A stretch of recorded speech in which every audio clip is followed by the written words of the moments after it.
हदार आणि वादीनिस्नास. कोणत्याही नवीन शहरात जेव्हा आपण जातो तेव्हा आपल्याला आवश्यक गोष्टी जिथे मिळतात ती ठिकाणं आणि तिथे कसं जायचं हे माहिती होणं म्हणजे शहराची ओळख होण्यास चालू होणं. पण ही अशी ओळख होतानाच तुम्हाला जेव्हा त्या शहराचं वैशिष्ट्य म्हणजे कोणत्या वस्तू कुठे चांगल्या मिळतात, कोणत्या वस्तू कुठे स्वस्तात मिळतात हे समजायला लागलं की तुम्ही त्या शहरातलेच एक बनून जाण्याच्या प्रक्रियेला सुरुवात होते.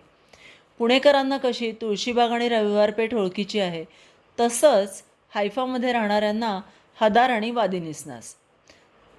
सुरुवातीच्या दिवसात भारतीय वस्तू, पदार्थ, धान्य कुठे मिळतील असं विचारलं तेव्हा एका सुरात उत्तर मिळालं, ईस्ट अँड वेस्ट, हदार.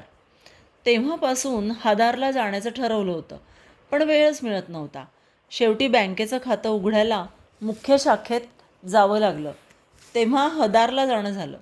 तोपर्यंत मी बऱ्यापैकी हैफामधील वातावरणाला रुळले होते. त्यामुळे बँकेतलं खातं उघडण्याचं काम झाल्यावर म्हटलं जरा हदार एक्सप्लोअर करूया. हैफामध्ये इतर कुठेही न दिसलेले गरीब लोक मला इथे दिसले.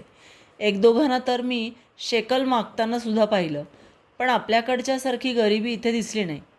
इथे सरकारकडून सोशल वेलफेअर फंडमधून 60च्या पुढे असलेल्यांना, काही डिसेबिलिटी असलेल्यांना पेन्शन मिळते. इलाना, माझी हैफामध्ये झालेली बेने इस्रायली मैत्रीण, मला म्हणाली होती की इस्रायलमधील गरिबी दाखवण्यासाठी मी तुला काही वस्त्यांमध्ये घेऊन जाणार म्हणून, पण कर्मधर्म संयोगाने ते काही घडू शकलं नाही. हदारमधील मुख्य रस्त्यांवरून अगदी सहजच फेरफटका मारत असताना अचानक एका रस्त्याच्या सुरुवातीलाच ईस्ट अँड वेस्टचं दर्शन झालं. आत गेल्यावर सम्राट आटा, बेसन, तांदूळाची पिठी, हल्दीरामचे पॅकेट्स, चकल्या, शेव, घी, लोणची, लिज्जत पापड, उदबत्ती, सोसायटी चहा अशा सगळ्याच वस्तू दिसल्या आणि मन एकदम हरखून गेलं. पटकन 3-4 वस्तू घेतल्या आणि पैसे देण्यासाठी काउंटरला गेले. जेव्हा आपण परदेशात असतो आणि त्यावेळेला आपल्याला जेव्हा आपल्या प्रिय अशा भारतीय वस्तू दिसतात तेव्हा अगदी हरखून जायला होतं. नाहीतर एरवी काय असं भारतामध्ये होत नाही. तिथे एक इस्रायली माणूस होता काउंटरला, पण जवळच मला अतिशय सुबक श्री गणेशाची मूर्ती दिसली. म्हणून त्याला विचारलं की ही मूर्ती कितीला दिली? तर म्हणाला, ही मूर्ती विकण्यासाठी नाही आहे. ईस्ट अँड वेस्टमध्ये भारतीय आणि चायनीज पदार्थ अथवा वस्तू मिळतात. मग मी माझा मोर्चा हडझल स्ट्रीटकडे वळवला. सगळीकडे दुकानात सेल वगैरे लागलेले दिसले. त्यांच्या नवीन वर्षाचा सण अगदी तोंडावर होता. नंतर नेहमीच हदार भागात जाणं होतं. हदार भागात अरब, मुस्लिम आणि ख्रिश्चन वस्ती अधिक आहे, पण एकूणच हैफामध्ये अरब आणि ज्यूंच्या वस्त्यांची बऱ्यापैकी सरमिसळ आहे. इतर शहरांसारखी जाणवेल अशी सीमारेषा दिसत नाही. हदारमधील सगळीच घरं, इमारती ह्या खूप जुन्या आणि इस्रायलमध्ये मिळणाऱ्या खास येरुशलाई दगडाच्या आहेत. त्यांच्या जुनाटपणातही एक प्रकारचं सौंदर्य आहे. वादी निस्नास हा हदारमधीलच एक भाग. इथे सगळेच अरब राहतात. तिथेच त्यांची दुकानं, भाजी मंडई पण आहे. वादी निस्नासमध्ये गेलो की आम्ही फलाफल जॉर्जमध्ये कायम फलाफल खात असू. फलाफल जॉर्ज हे वादी निस्नासच्या एका टोकाला असलेलं एक अरब ख्रिस्ती माणसाचं दुकान आहे. तिथून पुढे पुढे चालत गेलं तर वादी निस्नास हा डेकोरेटिव्ह भाग पाहावयास मिळतो. या ठिकाणी भिंतीवर काही म्युरल्स तसेच ग्राफिटी पेंटिंग्स केलेली दिसतात. मला वादी निस्नास आवडायचं, पण आम्ही असंही ऐकलं होतं की वादी निस्नास हा अरबांचा भाग असल्याने तिथे अनेक वेळा गुन्हेगारी कृत्य, पिस्तुलातून गोळीबार किंवा कोणीतरी कोणाकडून भोसकला जाणे असे प्रकार घडत असतात. या अरब मार्केट्समध्ये सगळ्या गोष्टी घाऊक भावात आणि स्वस्तात मिळतात. तिथून जवळच माय मार्केट हे एक सुपर मार्केट आहे. तिथून आम्ही कायम किराणा माल, तयार खाद्यपदार्थ, ड्रायफ्रूट्स घेत असू. तिथेच सुरुवातीला एक ज्वेलरीचं दुकान होतं. त्या दुकानाच्या बाहेर एक मोठा काकाकुवा पिंजऱ्यात बंद करून ठेवलेला असे. आम्ही त्या काकाकुवाशी गप्पा मारायचो. एकदा मी माय मार्केटच्या बाहेर फिलिपची वाट पाहत उभी होते, तर एका अरब माणसाने मला आर यू टर्किश असा प्रश्न विचारलेला होता.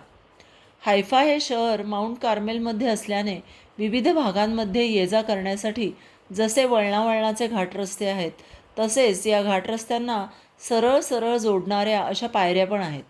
या विविध पायऱ्यांना त्या त्या भागातील प्रसिद्ध व्यक्तींची, विशेष व्यक्तींची नावं देण्यात आलेली आहेत. या माय मार्केटच्या बिल्डिंगपासून बाजूनेच आणि अशा आणि बाजूनेच अशाच काही पायऱ्या आहेत, ज्या आपल्याला हदारच्या अजून खालच्या भागात घेऊन जातात. तिथून उतरल्यावर पुढे चालत गेलं की जर्मन कॉलनी हा भाग लागतो. या पायऱ्यांच्या मार्गावरच एक अतिशय पडकं आणि जुनं सिनेगाव आहे. जर्मन कॉलनीकडे जातानाचा रस्त्यावरील भिंतीवर आपल्याला पहिल्या आणि दुसऱ्या महायुद्धात हायफावर जे तोफगोळे येऊन पडले होते त्याच्या खुणा आणि त्या तोफगोळ्यांनी भिंतींना पडलेली खिंडारं दिसतील. तो मधला भाग जरा गरीब लोकवस्तीचा असावा असे मला वाटते. हदारमधील रस्त्यांवर फलाफलची छोटी दुकाने दिसतात. फलाफल मिळतात त्या दुकानांच्या बाहेर लोक उभे राहून फलाफलची मजा घेत असतात. तसेच बकलावा ही खास अरब मिठाई मिळण्याची दुकानेही आहेत. ठिकठिकाणी लोकांना बसण्यासाठी दगडी आणि लाकडी बाकडी ठेवलेली आहेत. याच रस्त्यांवरून जाताना मधूनच हुक्के मिळण्यासाठी मोठी मोठी दुकाने तसेच हुक्का पार्लर्सही दिसतात. ठिकठिकाणी मध्य आशिया आणि युरोपियन संस्कृतीचा संगमच दिसून येतो. साधारणपणे आम्ही दर शुक्रवारी सकाळी 10 नंतर हदार आणि वादी निस्नास येथे चक्कर मारून माय मार्केटमध्ये आठवड्याभराचा किराणा आणि तयार खाद्यपदार्थ, तर वादी निस्नासमध्ये आठवड्याभराची भाजी आणि फळं घेण्यास येत असू. मग फलाफल जॉर्जमधून फलाफल खाऊन पुढे 24 क्रमांकाच्या बसने डॉम्समध्ये दुपारी 1:30 परतत असू. एकदा आम्ही असेच एका शुक्रवारी माय मार्केटमधून खरेदी करून वादी निस्नासमध्ये फलाफल जॉर्जच्या बाजूने शिरलो. तेव्हा गंमतच झाली. तिथे फिरत असताना फलाफल जॉर्जच्या समोरच मला शिंगाडे आणि रताळी भाजून विकत असलेले दिसले. मी त्यांना हे कितीला असे इंग्रजीत विचारले. त्या भागामध्ये मार्केटमध्ये कुणाला शक्यतो इंग्रजी येत नाही. त्या सगळे अरब भाषा किंवा हिब्रू बोलतात.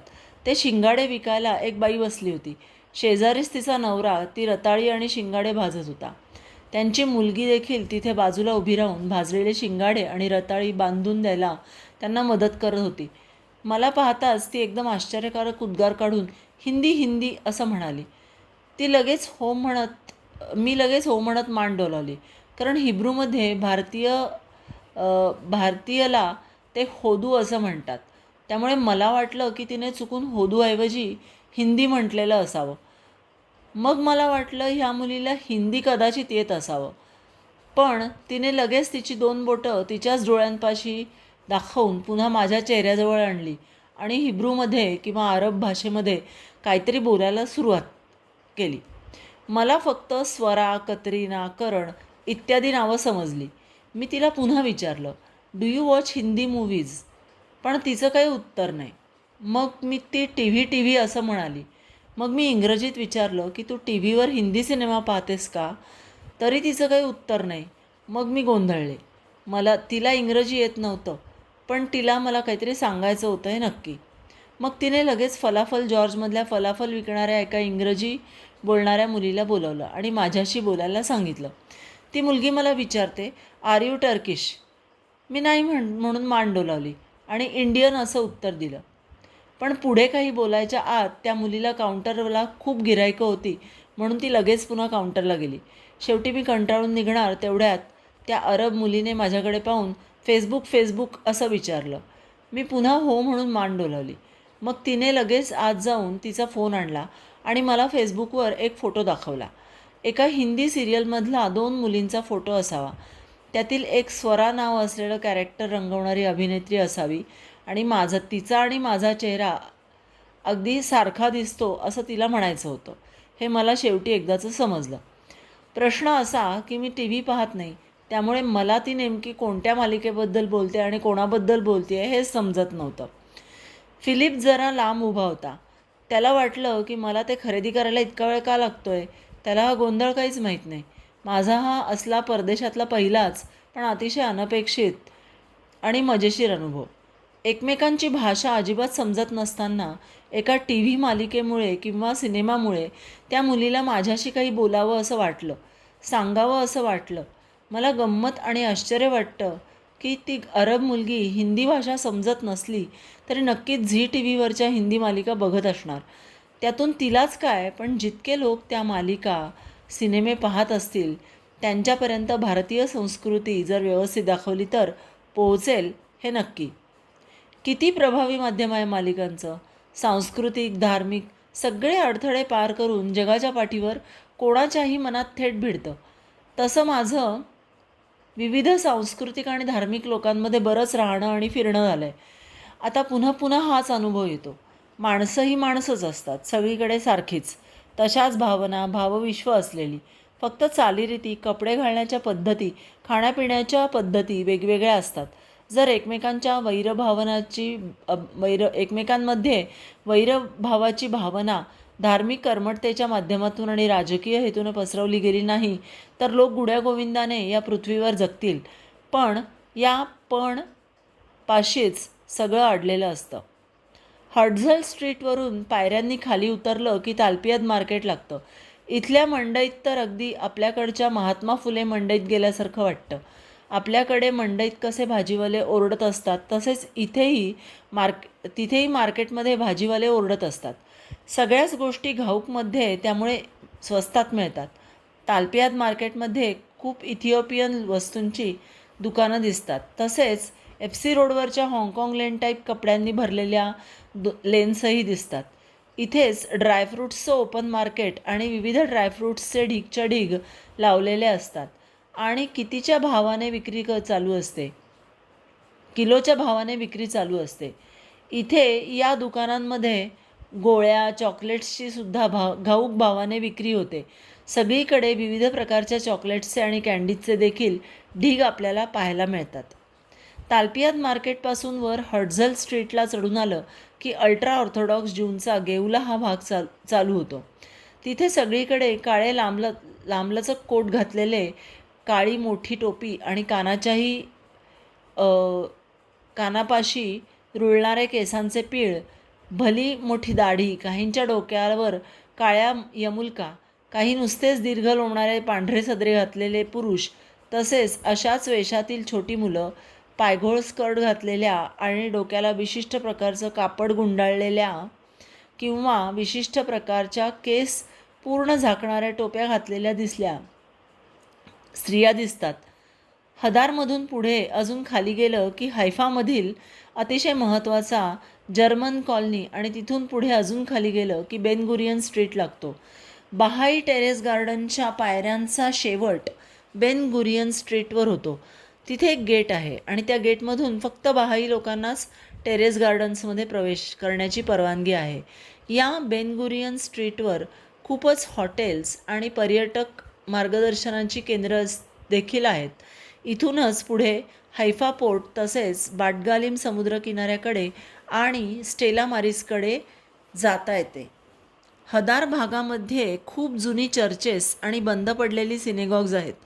1948 साली झालेल्या हैफा बॅटलच्या साक्षीदार यातील अनेक इमारती आहेत.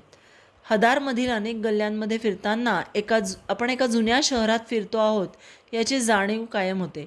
तसेच तिथेही इमारतींचे नूतनीकरण करून त्यांचा वापर वाढविण्याचे प्रयत्न चालू आहेत. काही ठिकाणं थोडीशी डागडुजी करून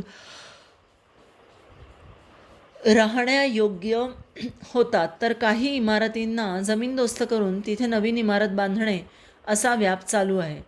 हदारमधून फिरत असताना आपल्याला अरब संस्कृतीचे दर्शन होतेच आणि हैफाच्या इतर भागातून फिरताना ज्यू संस्कृतीचे. शेवटी मानवी स्वभाव सगळीकडे सारखाच आहे याची खात्रीच पटते. हैफाला आल्यावर हदार भागातून फेरफटका मारायला चुकवू नये. धन्यवाद.